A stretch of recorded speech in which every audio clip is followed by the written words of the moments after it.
SeatGeek is the easiest way to find the best deals on tickets to pretty much any live event. Concerts, sports, theater, comedy, whatever you want. Download the SeatGeek app today and enter promo code SEATS to save $20 on your first purchase.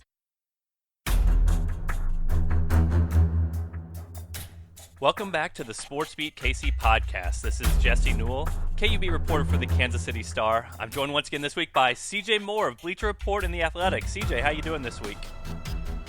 Jesse, what's going on, brother? Hey, not too much. And we actually have a special guest this week. CJ, someone who you've gotten to know very well here over the last few months. Probably too well. Yeah, I see too much of him. Finishing up a huge project, Beyond the Streak, the new book. Jason King of Bleacher Report. Jason, how you doing? Well, I've done books for both of you guys now, so I'm surprised. I guess the fact that Jesse and I are still friends bodes well for CJ. But got lucky working with both of y'all. Very helpful. I say thanks for having me on. Yeah, friends might be too strong, Jason. I don't know. I mean, maybe you feel that way about me, but we might be going a little too far with that. Oh man. Oh, okay. I see how it is. This is what it's going to be like, Jason. He's going to be coming out hard. Like, what are we? Like a bad relationship. What are we even? I don't even know. No, but anyway, now it's been a hectic few days here. With the book coming out, but I'm glad to be done with it, and hopefully people will like it. Yeah, this is usually the fun part from working on the first book with you, but Beyond the Streak, Untold Stories from Kansas Basketball's Unrivaled Big 12 Reign. Like you said, it's going to be hitting bookstores here coming soon, and 512 pages from you guys. So just wanted to get a little bit of discussion about the book, what goes into it, and again, I know from the first one that me and you did, Jason, that there's so much behind the scenes, so much trying to get these people, but I did just kind of want to pick both your guys' brains about the process with this one. I guess I'll start with you, Jason. Just what made you want to start another book with KU basketball, and what made you think that this was an appropriate topic to come out with another book for this season? Well, initially I just got kind of bored. I wasn't getting a ton of work at Bleacher Report over the summer, and I thought I need a summer project. And I had been thinking all along, though, that this streak was so phenomenal and something that probably just didn't get enough attention nationally. But, if you actually cover the sport, you realize what a feat it is. And I thought, it needs to be kind of commemorated in a book. And I just thought it'd be something KU fans would be interested in. And I just wanted to go a little more in depth, with some of these stories and some of these players. And, Beyond the Fog, the book you and I did, Jesse, I mean, that kind of cut off in 2011. And, there's been 6 seasons since then that, hadn't really been written about. And I thought we could go back even to the ones that we'd already covered, from 05 to 11 and dig a little deeper there. So that's why I decided to do it.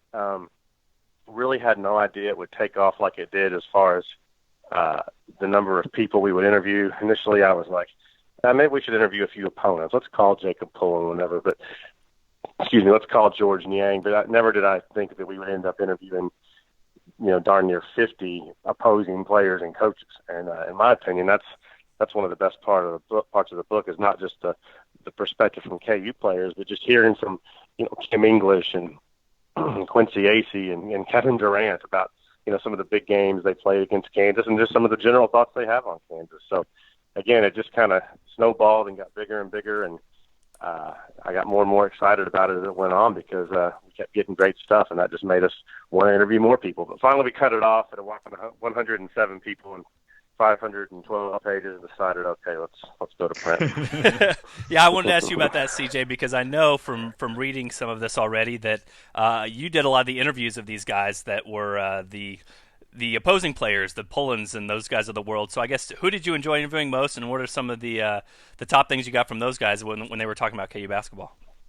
Oh man, it's tough to pick just one because they were almost more fun sometimes than the KU guys I interviewed, which those guys were fun to go down memory lane as well. But it's kind of those vivid the memories are of the opponents, and how significant it is to beat KU stands out from the George Niang interview, for instance. And some of these guys like Jacob Pullen, he wasn't sure about talking to me because he was like, so you want me to talk about getting my butt beat over and over again by Kansas? And I kept working on him, and finally I got a hold of him, and we talked for an hour. He was awesome. And but the significance of beating KU, go back to George. He told me the first time they beat Kansas, it was that game, if you remember, at the Sprint Center where Brendan Green, barrels over him and cuts his eye open, and he has to go back into the back and is getting stitches, and he's trying to get back out there before the end, because he was like, I wanted to see the look on Bill Self's face when we beat them. Wow. So I thought that was pretty funny, and George has some really, really fun anecdotes in there. But just hearing those guys and how much that game means to them every year, you just get a sense of even how significant this streak is, and how much KU, how important that program is to the conference, not to just KU fans, but to other teams, like how much they value a win against them, and kind of what their perception is of the program. Jason, I know you did a lot of interviews, but I kind of want to put you on the spot. Who was the favorite one you talked to, or who do you think you got the most out of, or just the most enjoyable to talk to for this project? Well, first of all, I want to say that of all the opponents that we discussed, incredibly accommodating. That's one person, and it would be the person that you would at least expect to give you the shaft, just based on his good guy reputation. But Buddy Hield declined to talk for the book because he didn't want to do anything to help Kansas. So wow. He's still a little bit bitter about losing, I guess. And he's always been so nice, even to me personally. I've done stories on him, but so we ended up pulling a quote or two just from Buddy Hield that I actually got when I covered that game when he scored 46, and just using it to kind of help the narrative. But yeah, I was surprised by that. But as far as my favorite person overall, it was this way with the last book too, Jesse, with Beyond the Fog, as you remember. I mean, Sherron Collins is just, he has no filter. And as a reporter, you love that. And, I think my interview with him for the first book was 2 hours. This one was about 2 hours. And he just doesn't care. He, time loosens lips, I guess, because he's just very candid about the good and the bad. I mean, great stories he tells about the KU-MU rivalry and his feelings on Missouri fans, which I probably don't want to say here with the 4-letter words, but you can read some of them in the book. And but again, it's just, you got to love a guy like him who's just, he loves KU. He's realizing more and more now, how much that program changed his life. So he was great. Tyshawn Taylor was excellent. And I think the surprise of the book would probably be Tarek Black. Almost didn't even interview him for the book. We were getting kind of down to the wire, and we thought, let's just do a few more. And we called him, and he ended up being one of the best people in the whole book. So those are some of the ones I enjoyed. Yeah, CJ, I did want to mention this too and talk about this. Beyond the Fog, how we did it was basically every chapter was a player. So you would go along with the narrative, and that player would kind of discuss how he viewed the season. This one's a little bit different, and I know this has kind of went some back and forth between you and Jason. This one is an oral history of what happened. So can you just discuss that part of the book and why you wanted or felt like the oral history would be kind of a good way to tell the story of the streak? Yeah, originally, we were thinking of doing oral histories on just like picking out a handful of the best games and doing oral histories on those. And as I started doing some of these interviews and I started reading what Jason got, more and more, I'd read oral histories in the past, and Loose Balls is one of the best basketball books out there, and I've read that one, and I just from what we were starting to get and how I felt like to put this together, it just made a lot more sense with the number of voices to do it in that format. I just thought the narrative flowed a lot better, and I had to work on Jason, convincing him a little bit, but I did a sample chat, like the first chapter of the book.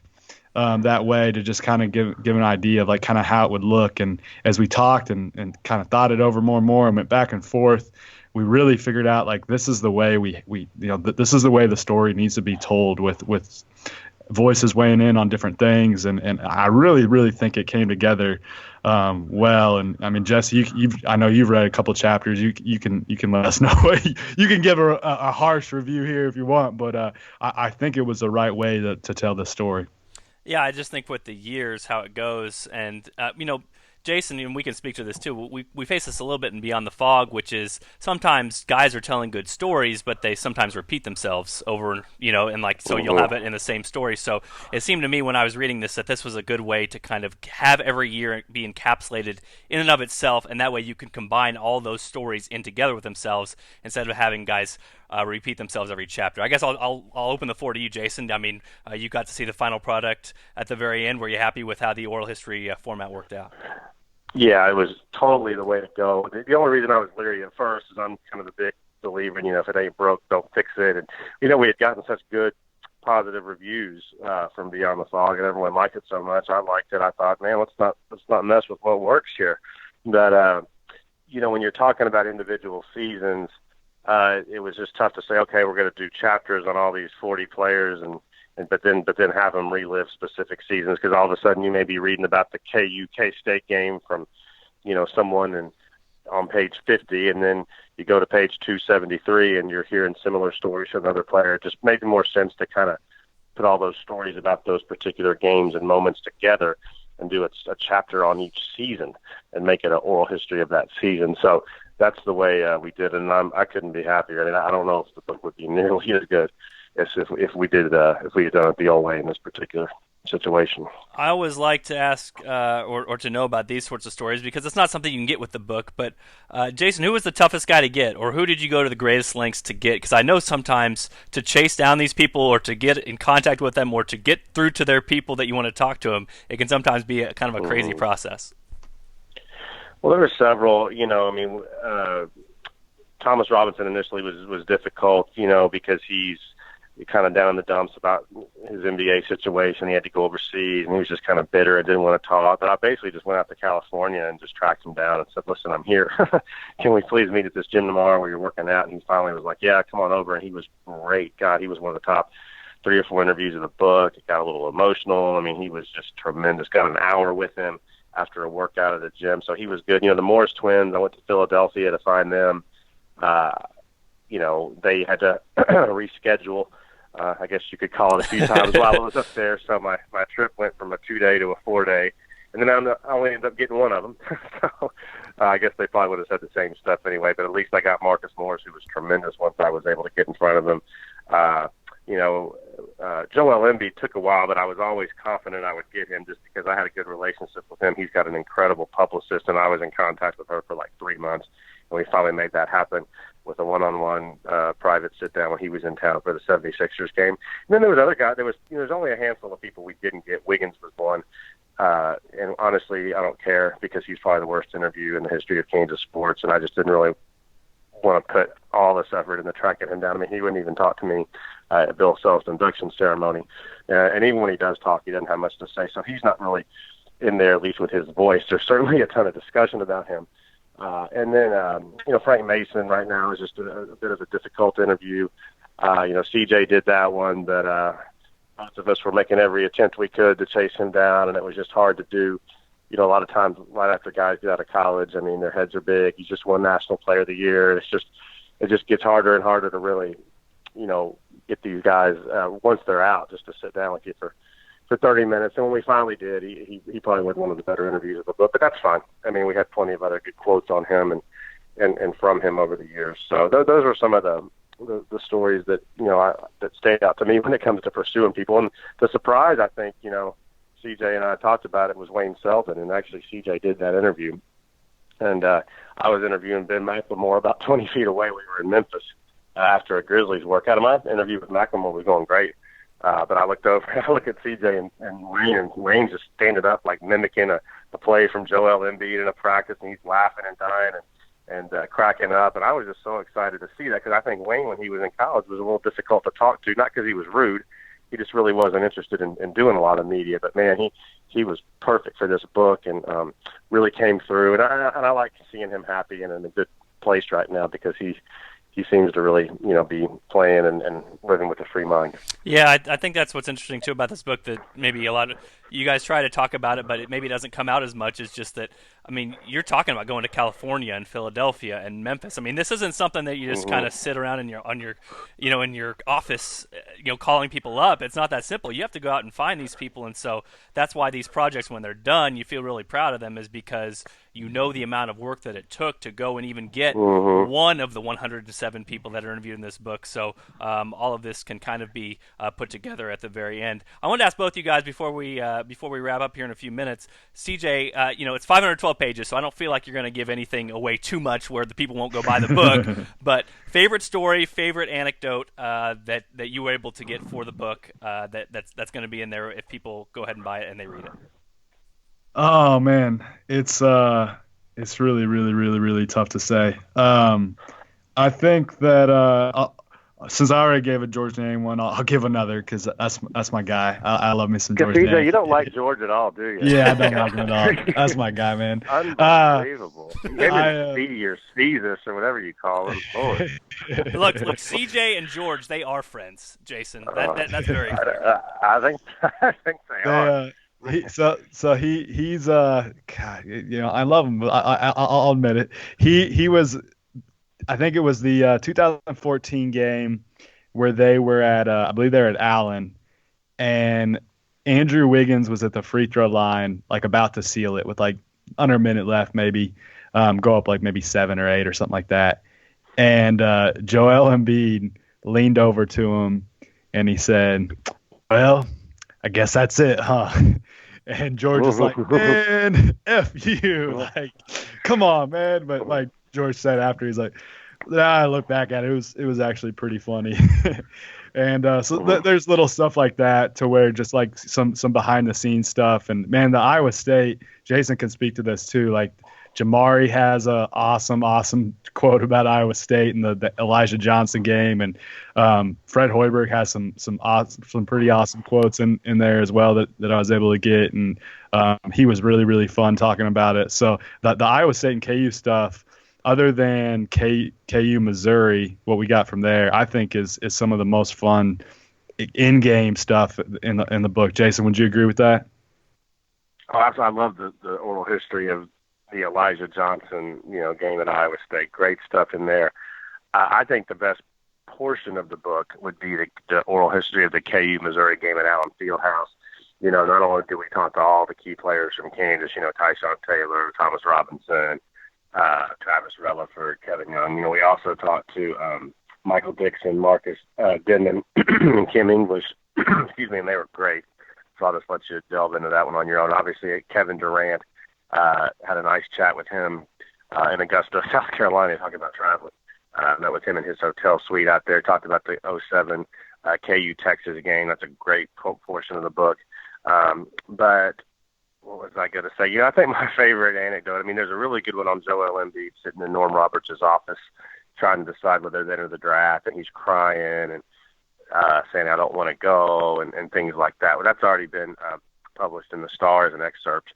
And by the way, that 2007 Durant game, the whole entire oral history of that game is on Bleacher Report today. They ran it as a favor to me. that was nice of them. They ran the excerpt, so you can read that. But the one that hasn't gotten out there yet that I love is, I mentioned Sherron Collins earlier, and excuse me, he tells a hilarious story. There's a lot of good Missouri-Kansas rivalry stuff, K-State rivalry stuff, but the one Sherron mentioned was he was at the hotel in Columbia. I believe it was his junior year, the night before Kansas played Missouri in Columbia, and someone, he assumes it was the Antlers, had 20 to 30 pizzas delivered to his room, like at 1 a.m. Like he got a knock on the door, and there was this pizza delivery guy sitting there with like 20 pizzas, and there were 30 pizzas, and he opened them up, and it was like black olive and pineapple, or anchovy and onion, and he figured that the hotel or someone at the hotel was in on it because no one is supposed to go on their floor without some kind of pass or something. So he figured that the pizza delivery guys, I think the hotel must be in on it too. So he took all the pizzas, and the hotel had a balcony where you could look over and look down into the lobby, and he threw all the pizzas over the balcony, and they landed right flat smack dab in the middle of the lobby at 2 a.m. So, he was. And then he said he stood there. Yeah. And then I said, "Did you run off so no one would see?" He's like, "No, I stood there and looked down and make sure they knew it was me." So that was hilarious. There's another one. I'm not even going to reveal too much, but it's hilarious. It's about Sherron in the middle of the night trying to sneak in a late night snack before the championship game, and gets nabbed by one of his players because he was supposed to be on this strict diet. But hopefully people will search that one out in the book. One other thing I want to say too that's really great about this thing is throughout the book, sometimes you want to like put stuff in there besides pictures just to break up all the gray space and all the text in the copy, and and came up with about 25 to 30 lists, all related to the streak and the Big 12. The top 10 games of the streak, the top 10 opposing performances, performances by an opponent in the streak, top 10 performances by a KU player, top 10 defenders during the streak, just anything you can think of. Some of it's just kind of crazy. Top 10 walk-ons. I'm sure that's the one that's going to get read the most. But so just a lot of fun stuff in there. Stats from every season, the all Big 12 team from every season's in there. Results, game by game results. So there's just a lot of good stuff in there, just besides the actual oral histories. Yeah. And hey, Jesse helped us a little bit with those lists. So any of the lists that you feel like were poorly put together or that the order is messed up, those were Jesse's lists, and hit him up on Twitter. But all of them that you I disagree. Are put together well. Jesse and I kept you from putting George Niang off the top of everything. We had best KU player. I had to bump George off. I personally bumped George from the top 10 Big 12 players. We had him at 10, and then we realized we had forgotten somebody that we definitely needed in there. So I did the hard thing, and I bumped my boy George. And you've got to admit it, Jason. I did it. I bumped him, and I didn't even argue about it. and then you just insisted we put Scott Drew high up on a list. Yeah, that was me. Oh wait, no, that was me. Everybody has their guy. I think that's what we're learning right here. Well, real quick before we wrap up and let everybody know kind of where you can get this stuff, Jason, I wanted to mention quick too. Another thing that can make this book as well is the chats with Bill Self, and I know he was very generous with his time too. So can you go into just quick detail about what you were able to get from Bill Self in this book? Yeah, he was great. I mean, we met with him twice just because there's 13 seasons to go over, so it's hard to do that in one interview. So I think each interview was an hour and a half. First one was in his office. Second one was at Henry T's right before he was supposed to practice.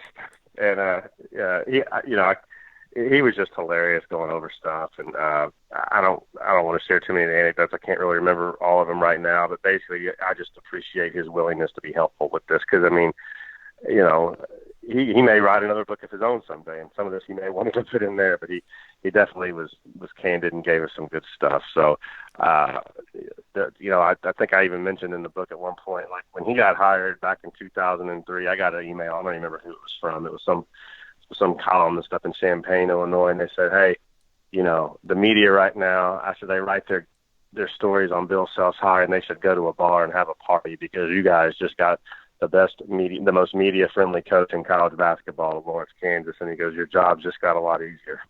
And 15 years later, he's right. I mean, there's not a lot of coaches that would be as gracious with their time and as helpful as he was. So certainly appreciate that. All right. I was going to ask something. The first one we had with him in his office, it was like a Friday night, and man, I don't know about you, Jason, but I felt like we could have like sat there and talked all night, and he almost was enjoying it so much that like I think he lost track of time too. Eventually, we're like, all right, we gotta go, like we gotta leave him alone. But CJ and I just decided to cut it off at 2011, the first interview, and so it's like, okay, Bill, we'll do it. And he goes, "You don't want to talk about the Missouri game the next year?" I'm like. Like, I was like, well, man, it's been an hour and a half. I thought you were about done. I was like, we'll save that for next time. And then, like, the second one, we left, and that night I figured I would just send him a text saying thank you. And I said, I did. I said, hey, thanks for the time. And he goes, he texted me back. He's like, 3 freaking hours worth of interviews. He goes, that's more than I did for my own autobiography or for my own biography with John Rhodey years ago. And then he goes, I hope you sell a few or hope it does well or something. But he was just, being funny as always. But, he's great to work with. And let me say this, too.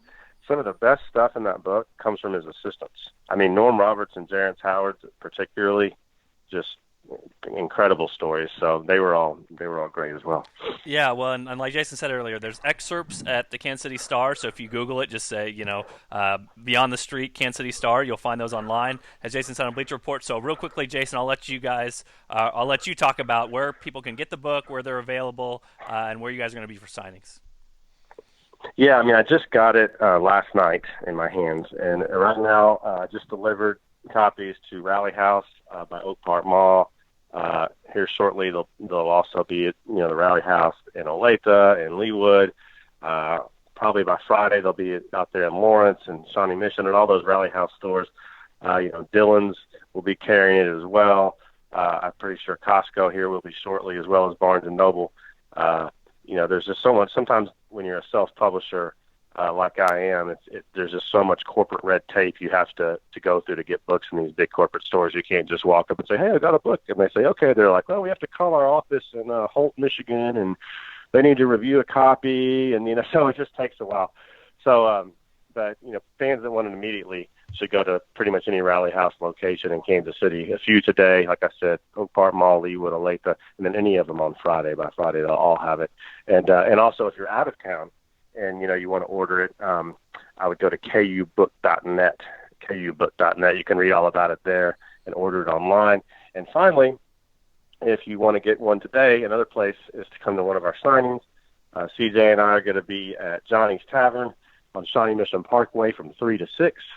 And then we're going to go to a separate Johnny's location in Prairie Village on 83rd and Mission. We'll be there from 6:30 to 9. So 3 to 6 on Shawnee Mission Parkway, 6:30 to 9, Prairie Village, Johnny's tonight, Wednesday the 22nd. So hope to see some people out there. Yeah, I was going to say, Wednesday is the 22nd is the date for that, and I'm sure you guys will have a few more as it goes down the line. But, yeah, if you're out of town, kubook.net, and then obviously it'll be around some Kansas City and Lawrence area bookstores coming up here shortly. And $26.95 is what's on the website, and I know from past experiences that the book makes for a great Christmas present for the KU fan in your family. Yeah. It's just kind of the perfect thing if you know somebody who likes KU, mom, dad, grandma, grandpa.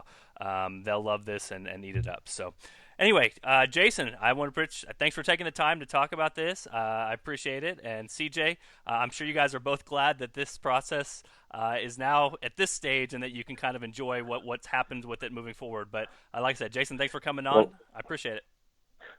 Well, I'm just, I had to write a 512-page book to get on your podcast, but if that's what it takes, I'll just do one a year, Come on. No, I'm giving you a hard time. It would be you got Shea Wildeboer on all the time. That's not true. That's not true. Listen, it's in my contract that you not here. I made a special exception this time. Listen, it would be a lot easier. Do you share half your money with George, or money on your contract? There's money in podcasts. Hey, Jason, let me explain something. Me and Shay are friends, okay? So okay. Does that make more sense to you? No. Just like a story. We're wrapping it back up to the beginning. Okay. I'm ringing that bell again, nice. Jason. That's what we do in writing, for there sure. That is what we do. Just like Frank DeFord of SI, for sure. All right, well, we're going to wrap it up there. For Jason and for CJ, this is Jesse. Thanks for checking out the Sports Beat KC podcast, and be sure to tune in for another episode next week.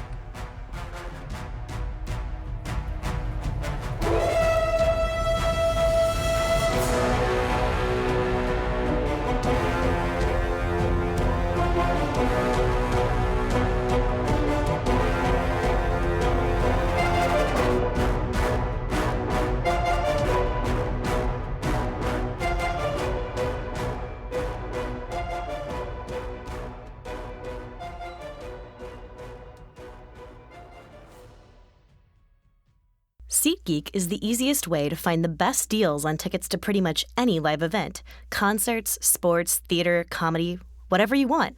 Download the SeatGeek app today and enter promo code SEATS to save $20 on your first purchase.